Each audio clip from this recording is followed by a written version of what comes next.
as I began to think about this time that we face, there's a kind of a picture that formed in my mind that I thought might help us all frame our understanding of the time in which we live. And that is that when you take a book and you turn it into a film, there are many things that have to happen to translate that story from one form to another. There's a book that I read a few years ago that I absolutely love called Ready Player One. And this book is, I'm a bit of a geek, so this book is sort of like Willy Wonka meets The Matrix, and it's this great story, and it's really deep and, probably over 1,000 pages. And for the longest time, I thought I would love to see this become a movie, but I read all these articles about how it could never be made into a movie because there are way too many problems. You've got licensing issues. There's all sort of licensed property that is talked about in the book. It's full of pop culture references and movies and things like that from the 80s.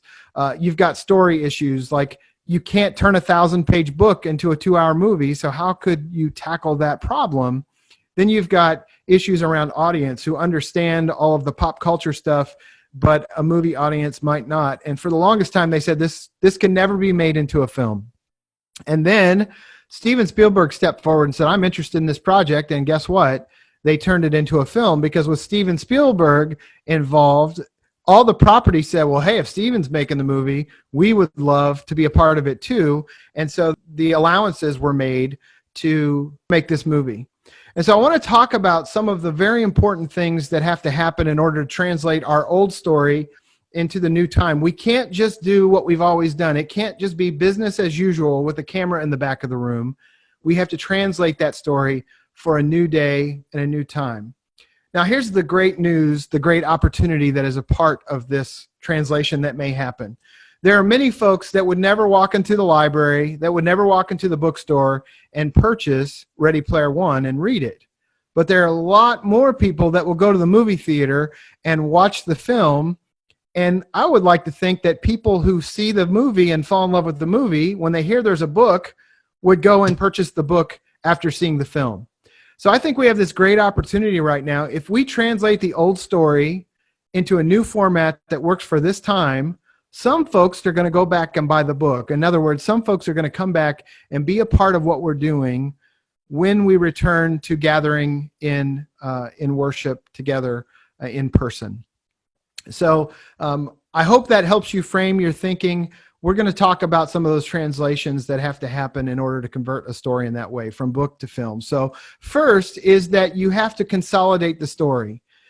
You can't take a 1,000-page book and make it into a 2-hour film, which means that you have to combine things, you have to shorten things, you have to do it in bite-sized chunks. And I think this one's a little hard for us because we love the worship experiences that we lead right now, but this format doesn't lend itself well to doing what we've always done. Now, I'm not going to give you a length, but I want you to consider, how does what you do on a Sunday morning when you're live in the room translate to an online experience? You may have to think about consolidating that experience a little bit and making it more bite-sized. I've been saying that it's time for us to shorten the length, but broaden the depth. And what I mean by that is that we have the opportunity to use Sunday to launch into all these opportunities that will happen on Monday. I think we have to move from a Sunday to Sunday mentality, from a Sunday to Monday mentality.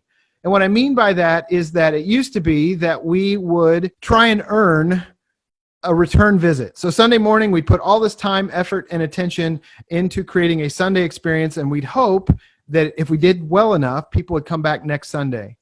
Well, in this new world that we find ourselves in, we have the opportunity to launch from Sunday into Monday, where you can meet with the pastor for coffee via Zoom, or youth group on Tuesday, or Bible study on Wednesday night via Zoom.